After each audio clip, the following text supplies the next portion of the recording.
At 5:03, Monday, December 9th. The chair is seeking a motion to adopt the agenda.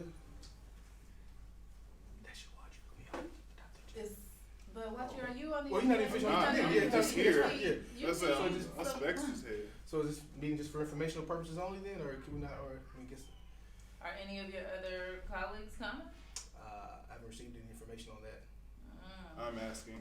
Matter of fact, being the fact I'm not in this, I'm going to step out and try to make some phone calls and see who is coming.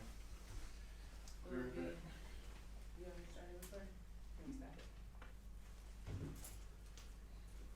'Cause I guess you could just facilitate, hold on, I guess you could, but just continue to facilitate until you can't vote. But Right, in but if we terms really don't of vote on much discussion anyway, items. just, yeah. Yeah, cause Just these kinda- are, we don't have anything that we're presenting, so we'll answer questions as we can. Okay. Alright.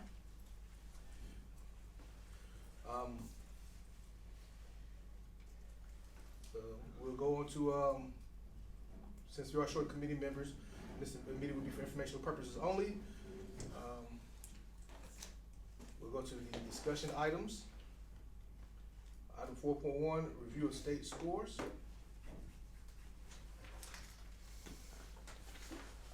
So I did bring up. Thank you.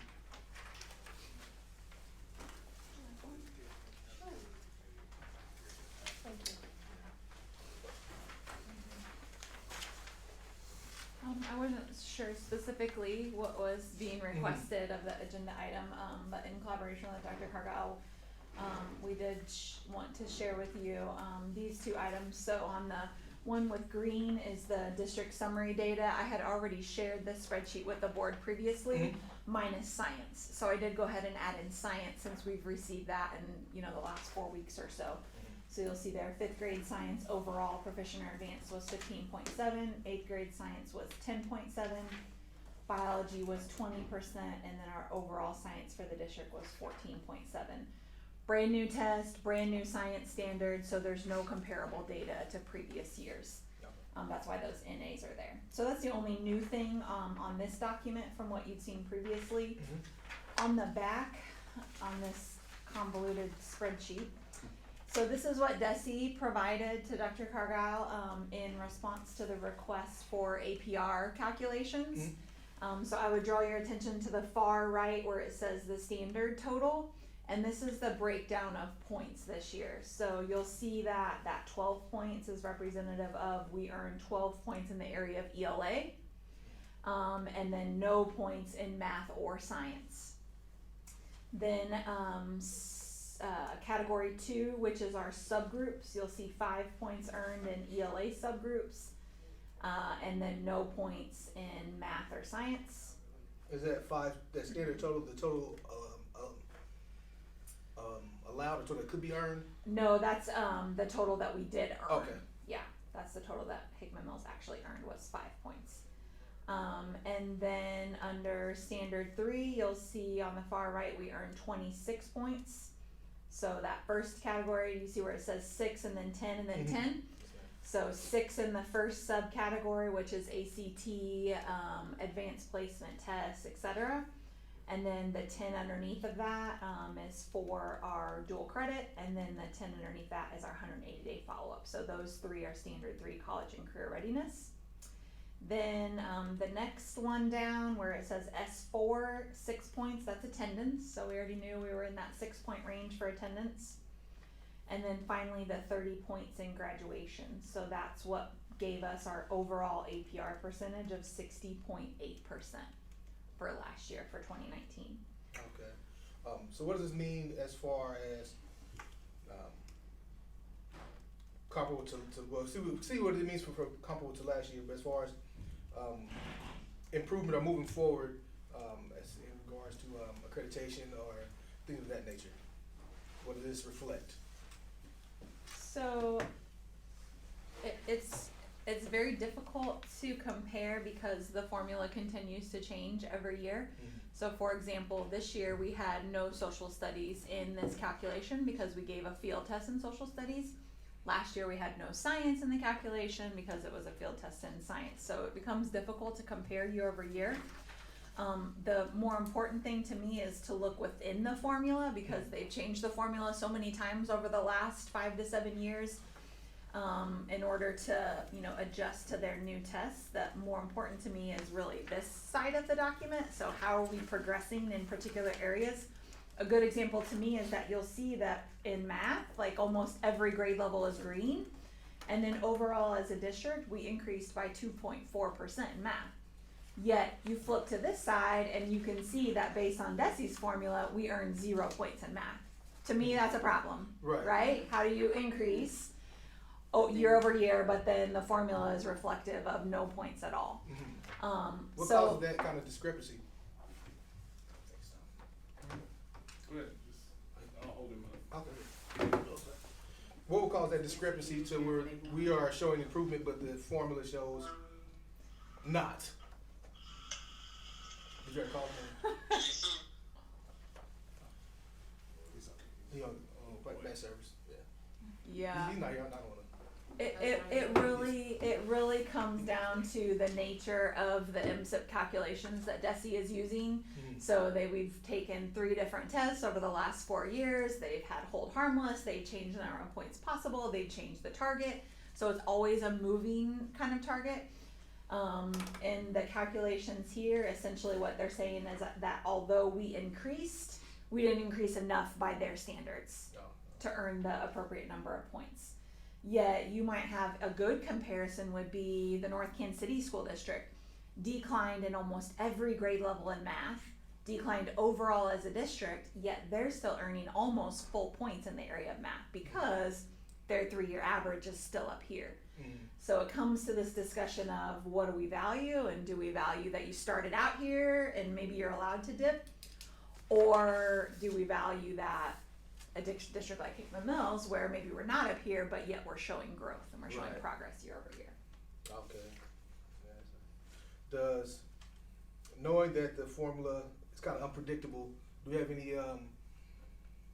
any measures in place to, again, with this showing, we can show evidence that there is growth, which is kind of to, I guess, contrary to what the state scores say. So we can have that to show our evidence. Are there any other measures or factors that we could use to show growth or improvement as a district when other entities may try to say or show otherwise? Well, Does that make sense? We of course, I mean, we have our advanced ed accreditation, which is an important component that other entities don't have. We do a lot of things that we believe are good for kids and that we know that we have to provide, and it's why we dig into this data the way we have. Unfortunately, Desi is not flexible at all on what factors they're willing to consider for accreditation. It is these 5. And if you don't fit into this progress and hit the 70%, then you aren't eligible to re-earn full accreditation. Okay. So then with our current scores, what do we do moving forward? Is there a plan in place yet, or is that to be kind of being worked on since these were kind of recently released? We continue to work on earning full accreditation. And so continue to provide the training and professional development for staff, and continue to provide rigorous instruction in classrooms to make sure our students are working towards proficiency and those standards, and we continue the work. I mean, is there like a formal plan, like when we get these scores, and this may be a question, simple, I don't know, I just don't know. No, But there like a formalized plan when we get these scores, then change our actions, because clearly, I guess maybe we could continue to do the same things, but just what other measures. Now that we have those scores, building leaders and instructional coaches and leadership teams are able to dig deeper in their individual building data as well as student data, and so now you have the opportunity to progress monitor with your formative assessments, the iReady assessment that is given throughout the year, and so now we have multiple pieces of data to look at in terms of student performance, your iReady scores, your MAP scores, and then benchmarking assessments that now building leaders and teachers can look at. So we have those multiple data pieces that will drive and help us to meet the needs of students. Okay. Do we have, and if we're not, the same way we have the scores, with our EOC district summary, provide information on the same areas that the state is assessing us with, to kind of compare where they say we only earned 5 points on attendance. So we can compare our attendance from last year, this year, compare our continuing ed, compare all of our scores to see if there's growth within the district, even though the state shows otherwise. We can show that we have made improvements in some of these other areas as well. Yeah, we absolutely monitor progress year over year within each of these categories. So on this front side, like you can see down at the very bottom, 4-year grad rate was 89.4 this year. Okay, Last year it was gotcha. 86.6. Okay. Yeah, so we look year I over see year that. to kind of figure out where our gaps and, you know, where are opportunities that we can continue to improve. We know that, you know, the ACT, ASVAB, that section is an important one that we've been stagnant at 6 points, so that's something that we continue to look at. New strategies, attendance we know is one that we continue to, you know, try to increase and find additional strategies to support.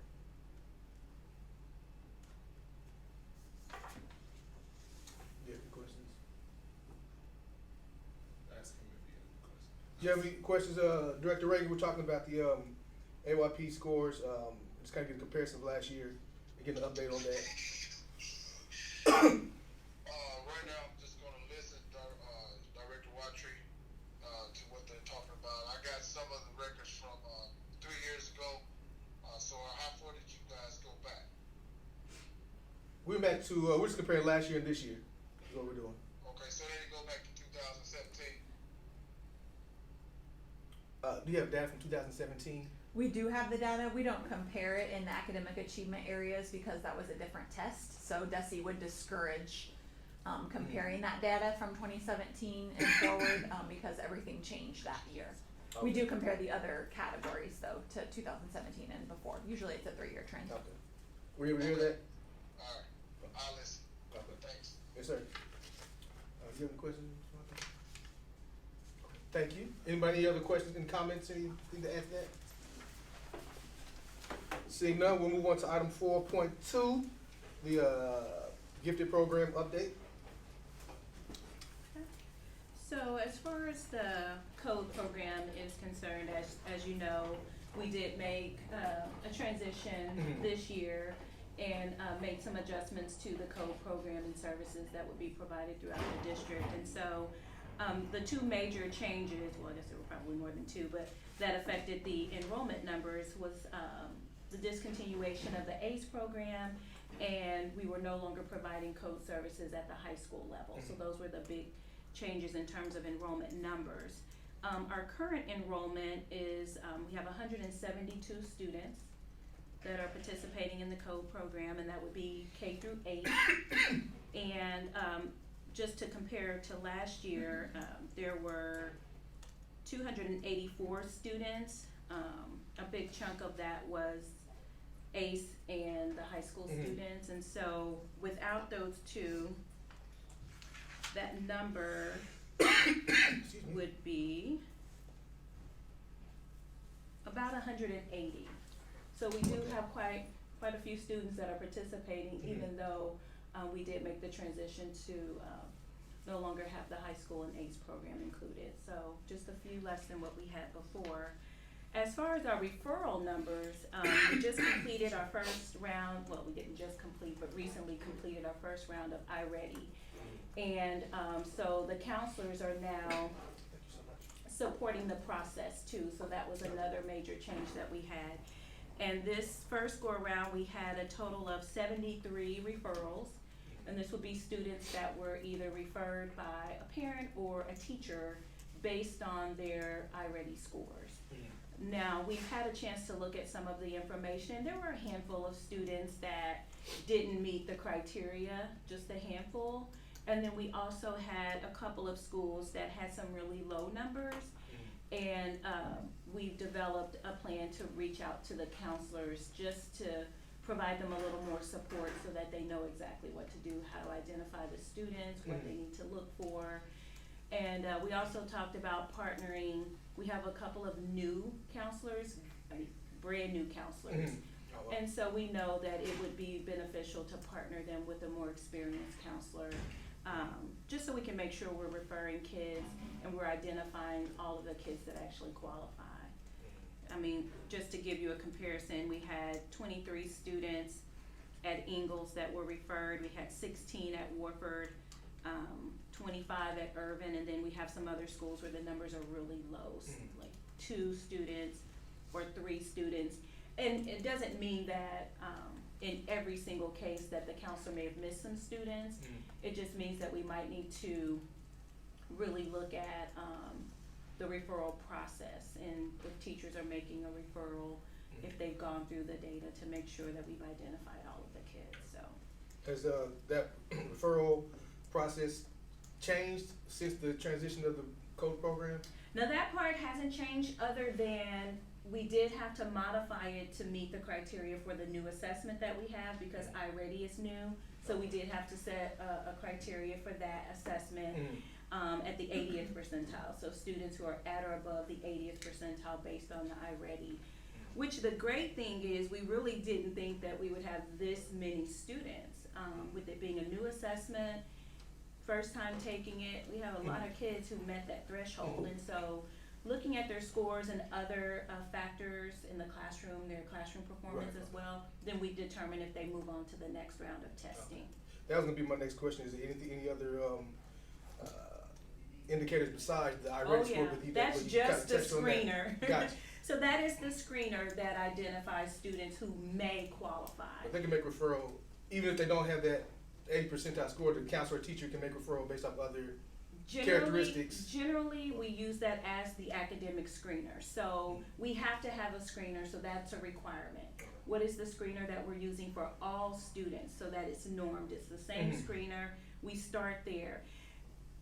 Sometimes you may have a student who is demonstrating high academic performance in the classroom, and maybe it wasn't reflected on the assessment, for example. So in those situations, teachers would make a recommendation or make a referral, like, I really think this student would qualify, and so we would then monitor or have the student take the assessment again if we felt like there's a big discrepancy here, because not all kids will do well on every single type of assessment. I mean, we just know that. So we do have that kind of, that layer in place for counselors and teachers to make a recommendation if they feel like, we know that this student is a very bright student or would probably do well on the other assessments, but just didn't really perform well on this assessment. Okay. That all makes perfect sense. Do we have, and if we don't, can we get a kind of a demographic breakdown, gender, grade, race of the students referred and students admitted into the code program? We can do that. We have some of that already. Building kind of a new, we had to kind of build a whole new spreadsheet with the new assessment and different criteria, and something that we could share with counselors because now they're a part of that process. So we would just have to add in some of the other components, because we don't break it down on this document by race, but grade level, schools, and all of that, and scores we do have. Okay, yes, I would definitely. Thank you so much.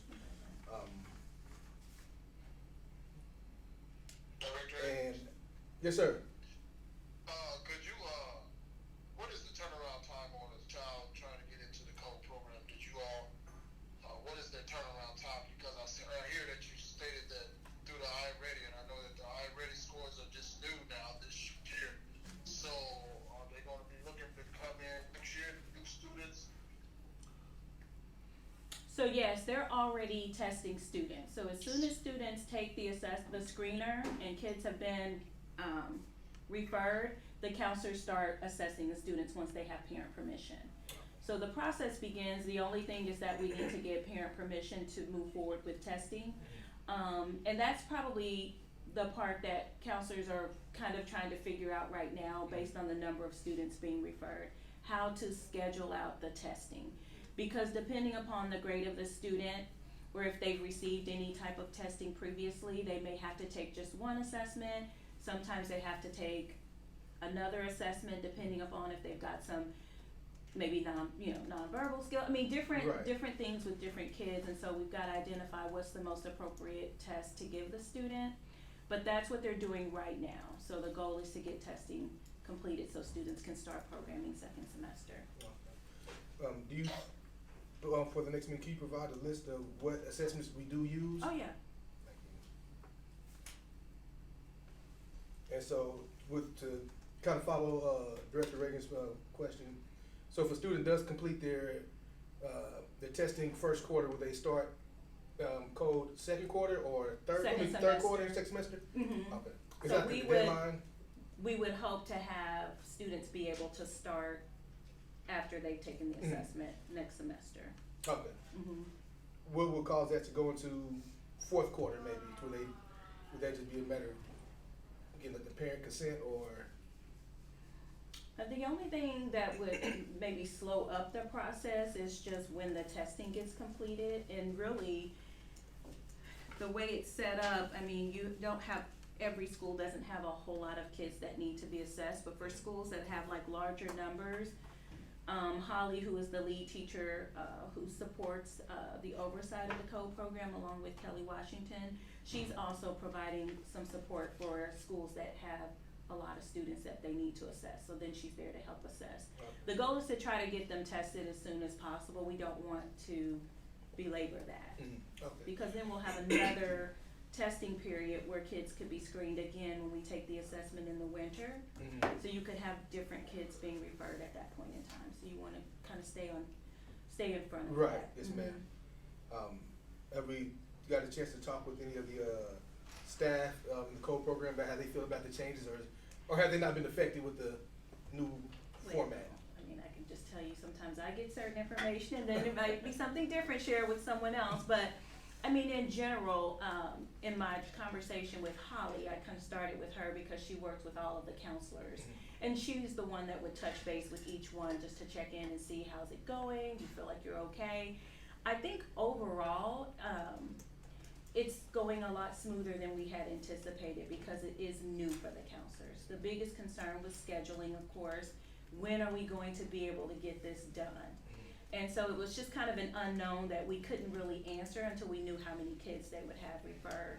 And so I think now that we have that number and they're able to kind of schedule out when they would give the assessment, and once they've given it one time, she sits with them when they give the first one. I think that was probably a scary aspect of it too, never giving the assessment before. So now that we've kind of gotten over some of those hurdles, I think the counselors are feeling more comfortable.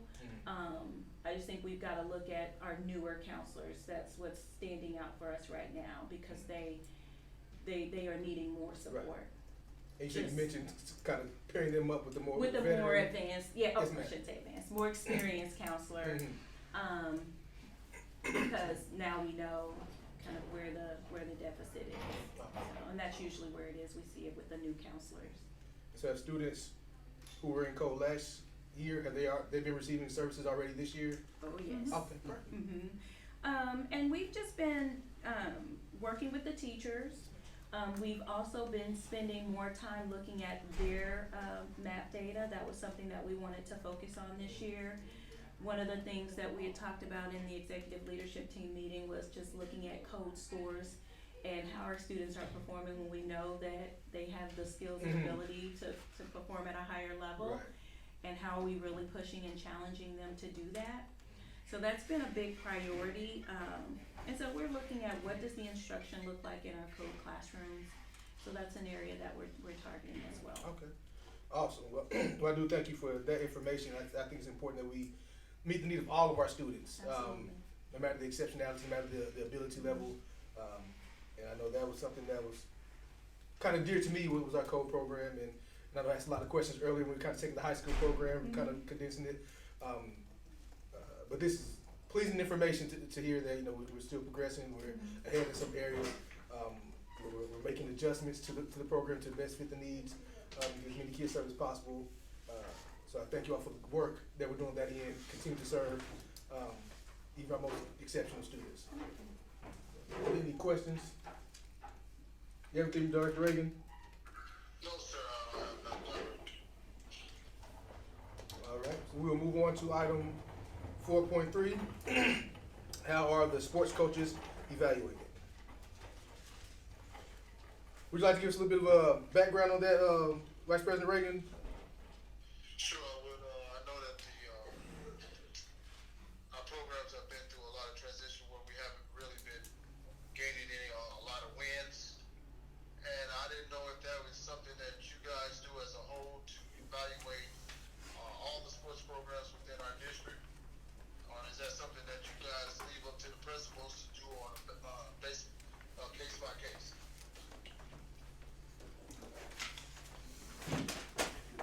Director Reagan, I did reach out to Mr. Weekly, who oversees athletics and activities, and he shared with me a copy of the evaluation for coaching positions. So I provided a copy to your colleagues who are here tonight. It's my understanding from Mr. Weekly that this form is completed collaboratively between Mr. Weiler and Mr. Allen, so the district athletic director and the school principal, or it would be the school principal at the middle school for middle school coaches, and that if there are concerns, then those also would be shared with Mr. Weekly. Okay, so Mr. Wiggins, they should have probably, I'm sorry, Director Abrams, Okay. we probably should have probably invited Mr. Weiler today then? Is that what you're stating, Mrs. Rowe? Mr. Weiler and Mr. Allen are responsible for conducting the evaluations based on this evaluation form that I brought. Okay. All right. Well, I don't have no more questions, Director Abrams, unless you guys do.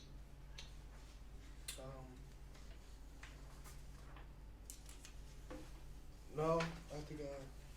So who's responsible for the hiring and termination of the head coaches? The same. So, okay. Yeah. They of course work with Mr. Clapmeyer if there are ever concerns about releasing somebody from their contract. Okay. Okay. Director Abrams? Yes, sir. I have one more question. It was brought to my attention too. I think it's, I'm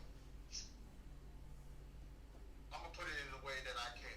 Mm-hmm. Do all coaches that coach our varsity sports, do they have to work within our district, or what is the qualifications for that?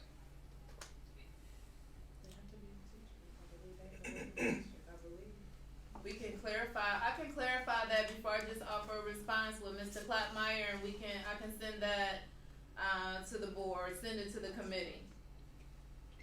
Okay. Thank you. I think it just changed. No, I think it just changed that they all have to be in coaches. I mean, they all have to be coaches.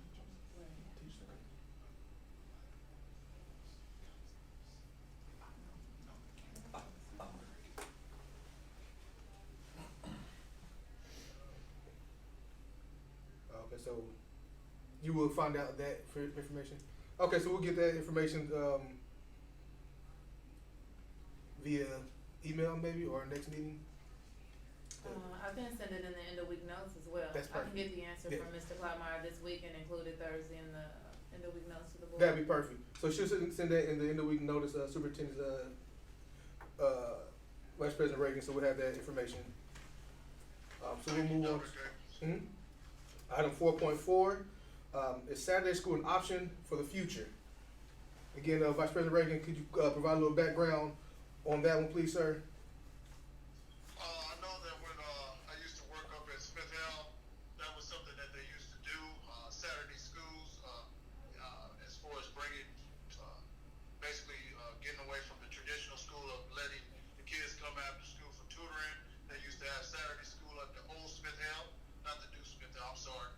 And also I do know that Mr. Howard used to do it also, Saturday school up at the elementary school, and that was just something, are we looking into that due to the, as far as helping out?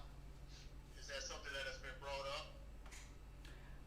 So, just to clarify, the tutoring that is being provided or that can be provided on Saturday is still a part of our regular tutoring program. So it is an option for all schools.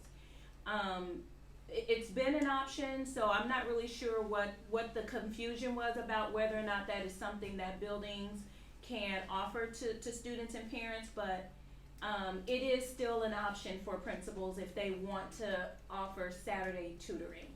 It's just a matter of them arranging that with parents because there isn't a way for transportation to be provided.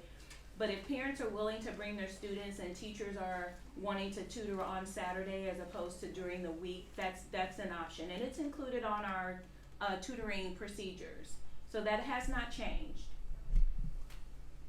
It's really up to the building principal. That's good. Mhm. That's good to hear. Awesome. Thank you for that information. We definitely appreciate that. We'll move on to item 4.5. How secondary school programs evaluated for effectiveness. So, We need some clarification in terms of, what is specifically being asked? Vice President Reagan, do you have there was like some background on how secondary school programs are evaluated for effectiveness? When I was talking about the programs, I made it like chess program, our theater programs, ETC, like there's another one that they have, journalism program, those type of programs that are in. Basically, I should have asked, how many programs do we have that are good, that are performing very well in the secondary schools, like after school programs, club programs. How effective is it? So there's not a standard evaluation tool that's used for secondary extracurricular activities. Of course, for athletics, that would be based on this performance evaluation of the coach, and then also based on, of course, scores, so wins and losses for activities. So things like you mentioned, journalism and those. Typically, we would evaluate or monitor participation in those types of programs would be something we would look at. But really the purpose is to ensure kids are active inside of the school day and outside of the school day. There's not a standard, and in my professional experience working in another district, there was no evaluation for those. The goal was always just to continue to build the program through participation in activities. Well, when we look at it, if I guess my whole thing is if we have, if it's very effective in our schooling, it will show because of the way the students would come out. Do you agree with that? Yeah, absolutely. So in things like journalism, when our students go to MU and compete in the journalism for a day conference and come back with awards, or our theater department gets rave reviews from the Cappies, from the Color Purple, like those would all be examples of kind of formative evaluations, if you will, of how the program is doing. Right. Okay. I appreciate that. But there is no formal evaluation as with the coaches for those other extracurricular activities. Just No. keep students involved as much as we possible. offer, in our we offer school. the clubs Right. based on the students' needs and their interests in high school. Yes, ma'am. Awesome. Are there any other questions or comments regarding that one? No, sir, Director. All right. We'll move on to item 4.6. How many students are involved in the programs? I guess we kind of touched on that with the last, unless you have information on how many students are involved in our programs. We do not currently. I have put out a request for just some approximate participation numbers in all of the extracurricular activities. As you can imagine, it's a pretty long list. I mean, like 30 plus different activities. So I mean, we can have some approximate numbers for you by the end of week notes through Dr. Cargile. Perfect. Okay, we'll move on to item 4.7, student handbook update. Woohoo! So I've been excited about.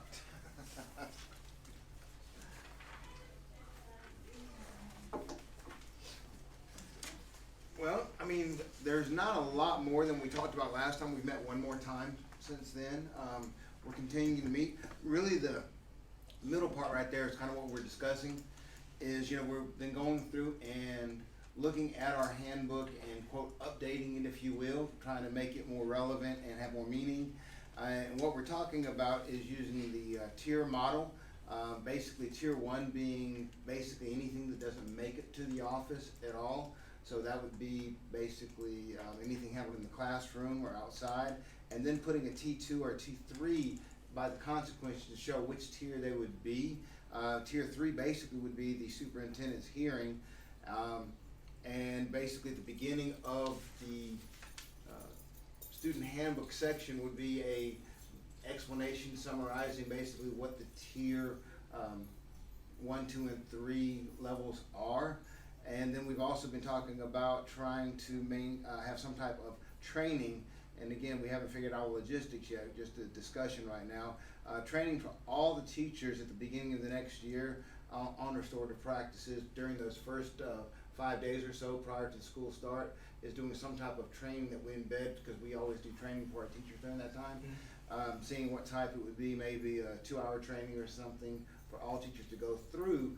And again, prior to this, because again, this would be a change from what we've been doing recently. So everything's still though on timeline to bring the handbook revised to the board in February.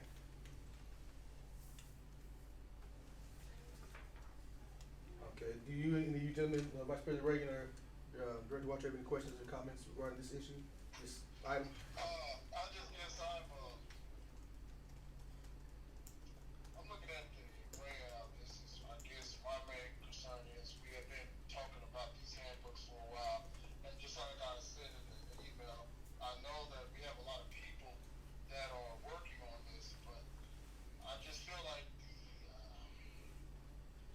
it's not moving fast enough due to with all the things that are going on, because this has been brought to us before, and we've also brought some policies in from different districts to also look at it. But after really sitting down and looking at everything, most districts do their policies here, like I stated, to the areas that they're in and how they feel like it should. But we have to basically do our district books, handbooks based on what's in our area, I guess. So I guess to wrap it all up,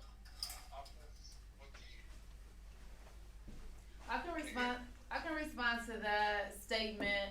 So from the very beginning, we established with the Educational Accountability Team that in the revision or looking at our student handbook, that we would bring a draft, that we would work on this for the entire year for implementation for the 19-20 school, for the 20-21 school year. And so it was the understanding from the very beginning that this revised handbook, no matter what those changes would be implemented next school year. And then as we continue to engage in dialogue around the work that the task force is working on, we communicated probably 2 months ago that we would bring a draft to the committee in February and a final to the board in March, again for the 2021 school year. And so I want to be clear, we are not writing policy. What we're doing is revising the handbook. This isn't policy that we're working on. Board policies are revised, edited by board members, and approved by the board. We're working on a handbook. But that handbook will go in correspondence to the discipline policy once you guys come up with some type of format for the new student handbook that is coming out. I'm quite sure that they will be using that also to incorporate with the discipline policies that we have right now. Correct, absolutely. Okay. May I speak to this? Please do. This accountability, the Education Accountability Committee as well as the Policy Committee are collaborating with Dr. Skinner to ensure that the changes that are made to the handbook are also matching policy, and if any policy, for example, needs to be amended, or that we'll be able to look at, especially when it comes to things like restorative practices, what policies will be amended or need to be amended, because right now I think Dr. Skinner explained this to me earlier this week. The policy, I believe it's JCB, I'm not 100% sure, but it's just one policy. it's just one policy. So the changes that they will make to the handbook will come to the policy committee to pretty much ask for the recommendation of that amendment. Mm-hmm. And regardless of if, as it should be in each committee, regardless of if the recommendation is approved by the policy committee or any committee or not, it will still be brought to the board, just as if Dr. Cargile's recommendations, whether she recommends or not recommends, it will still be shared with the full board. Can you speak to that policy, JCB? This is briefly, or Yeah, generally? JCB is essentially what the handbook is the backbone of the handbook itself, in which it talks about the first offenses, secondary or subsequential offenses. It pretty much breaks down what is discipline for our policy for our district. So one thing what I would like to add is, Yes, please. when we adopted this, and I say adopted basically because what it is we adopted this policy as is, pretty much the way it's written across the country. This is the first time now what we're doing is we're personalizing it and we're adapting it to basically our needs. So again, we didn't do anything as far as creating these consequences when it was first done. They came with the policy when we actually, adopted it. So now we're looking at it because it had a lot of stuff in there that really didn't apply to us, and now we're making sure it does. Awesome. A good example of that Dr. Skinner had pointed out was that a lot of the first offenses state that it's 180-day suspensions when principals don't have the authority to do that. They have the authority to suspend for 10 days and then refer to a hearing. So changing the verbiage as well as just the statement of that is kind of what I've seen when I've reviewed this handbook committee as they go through their revisions and what they're looking at. So then the policies will match the handbook, and there will be no overstepping, I guess, for lack of better. Essentially, They'll be aligned. Essentially customizing this policy to match what our district needs, as well as the handbook customizing what our district needs and responses of how we can respond to discipline and redirection. That'll come from through the policy committee. It will come through both of them. Both. Right. Okay. That makes sense. And I like that idea of customizing for our students. We know our district and may need to bend or twist a little which way to best serve. So I think that's a great idea, and I'm glad y'all are doing that legwork to make sure that this update or revision to the handbook is meaningful and not just, we have plenty of things we could be doing, so just adding something else to that way we bear some good fruit from this. Hopefully has a positive impact on our students in our district. I will say I was expecting more so maybe an example of some of the updates or changes today, but I know that I would tell you I could give you a copy of the working document. I'm actually going to share one with Ms. Briggs. She had asked for one, and she's going to join us by Zoom in our meeting on Wednesday. So, I mean, I can give you a copy of, quote, the working example. The only thing is you won't really know what was changed. You'll just know where we are. Okay. But I can do that. Yes, please. Yes, please. If you want to know what's changed, pull the policy as it stands right now, and you'll be able to compare to. Yeah. Or maybe if I can, maybe if they could have what they changed, and then they can reference to the policy themselves. Therefore, Director Abrams and Director Watry, you guys or some of the rest of the members do not have to look all over the place for the policies. Is that okay with you, Dr. Skinner? If whatever you guys change with the policy, you can have it, the policy for whatever you change to reference to, so the rest of the board members can look at it based on that? Well, the thing is, as we have been going through the document and making the changes, we've deleted all the old material. So I can't really go in there and show you here's what it used to say because it's no longer there. I can just show you what it currently says. But there is only one policy. You could go back to the current policy that we have in the document, and you can compare and see the changes. That they're just no longer in that document. Right. And as Dr. Roger said, it's just that one policy, JCB. Correct. It's not a bunch of policies scattered all over. It's one policy. It's just one policy. Okay. Because beyond when we do this, we need to also make sure that it doesn't conflict with other policies. And that's one of the great things, because the way that we adopted it from Missouri School Board Association, they had already done that. So it will need to be checked to make sure that we don't have anything that contradicts another policy. So you are making revisions to a policy, or? With just the consequences, which is part of the policy.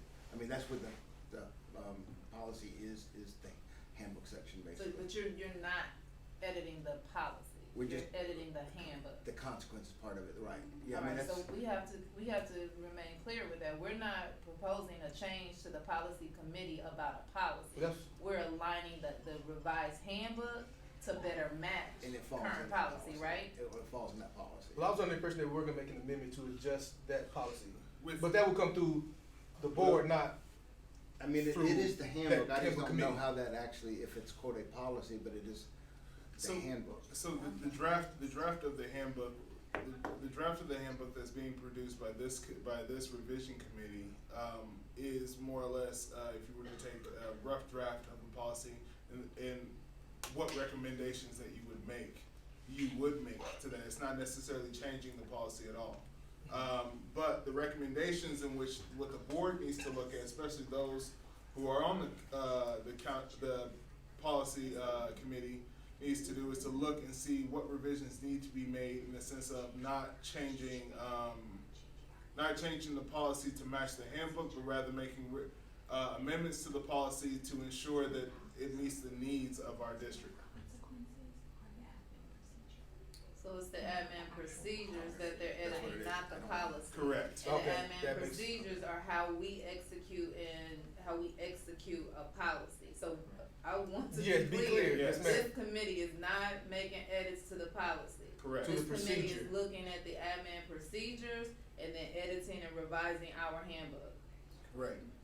so where does policy JCB fall into that It's not procedure? JCB. It's not? It's JG-R1 that we're Okay. working on. Yeah. Okay, And Say that's that one more not the time. policy, it's JG-R1. Okay, The policy is JG, and we're not touching that. Yeah. Which, Gotcha. admin regs and procedures do not require board approval. Okay, We can that- edit them to execute a policy that the board did set Mhm. and approve. And Yeah. once the draft is done, what the board will do is look at policy and make sure that if there's any changes or revisions that need to be made to the policy to support the administrative procedures that have been changed.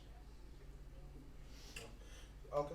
So what can we expect, okay, yes, sir? No, What can we expect for the next update on next month? Will there be any? I mean, like I said, additional, once I share this with you and I'll share it, you'll kind of see us as we're going and working through it, so you'll know where we are every step of the way. Well, I still like the update just for the public to be able to kind of know what's going on, of what they should know. Will it be just a similar update as this today, or we have other steps embedded into that, or? Right now, it's just gonna be very similar to this because we're meeting again, like I said, this Wednesday, Mhm. and that's the last meeting this semester, then we'll take up our meetings again in January. You know, I mean, over Christmas break, man, this is lazy, it's lazy. Okay, well, I definitely appreciate that work.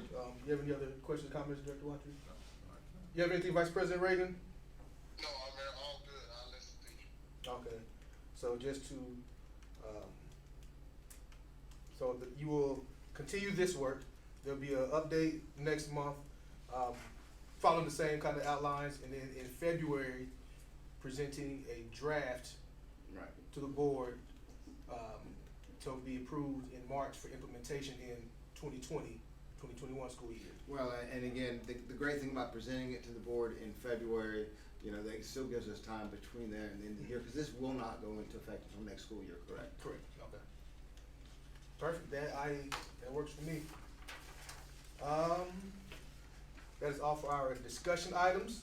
We'll move on to section 5.0, future agenda items. Future items for Board of Education Indoor Committee. Do you have any items you'd like to, Director Vice President Reagan? Say it again, For future agenda items? no, sir. Okay. If any do come, we'll send it to Ms. Payton, and she will create that agenda. Thank you. Move on to 6.0, future meeting dates. January 13th, the Educational Accountability will meet at 5:00 p.m.